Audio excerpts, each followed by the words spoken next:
A lot of stuff to cover in this video. I hope I remember it all. I went to a swap meet yesterday. I only had 2 hours to go to it. I had a list of things that I had to get, and I got everything except for one small item that I really didn't need. I needed a core support for this 56.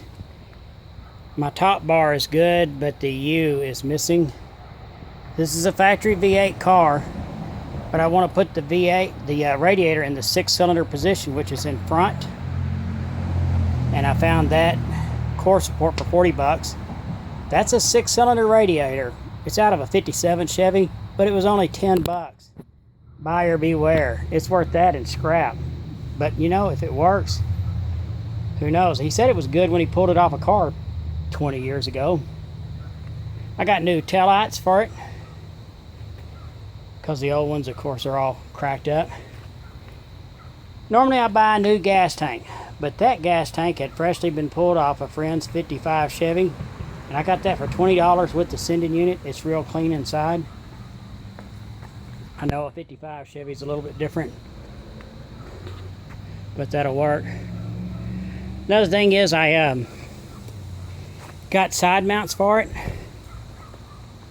I just kind of got those put in barely. I'm going to take this from the front peg mounts and side mount it, because I plan to run that 700 R4 tranny in this car. I'm going to do that without using any electronics at all and see how it works out. The converter won't lock up. Another thing I did to this car today that I hope somebody appreciates, that didn't really have to be done right away, was I replaced those upper and lower A-frame bushings. Those are such a mother, but they're easier to do when the motor is not in the way. The ones that are in this car were not that bad, but I knew within 1,000 miles of driving they would come all apart. So I worked really hard today changing those out. I hate that job. I also pulled all the spark plugs out of this 305 to see if it had water in it.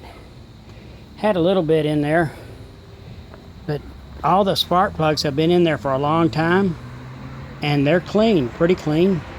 For as long as they've been in there, they're all the same type. That's a good sign.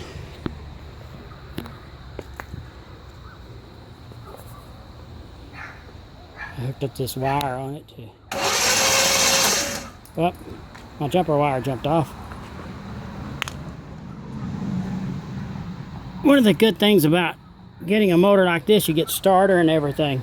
Exhaust manifolds, everything. And too bad I don't have a better battery. But anyway, the motor is freed up.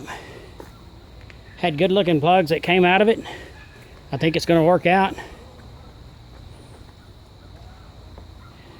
I'll weld those side mounts in, and then I'll attempt sticking that motor in the car.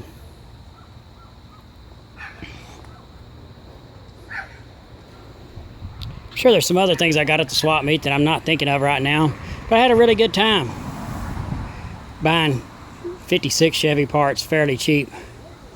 If it's not perfect, people don't want that stuff hardly anymore, except for me, and deals can be made.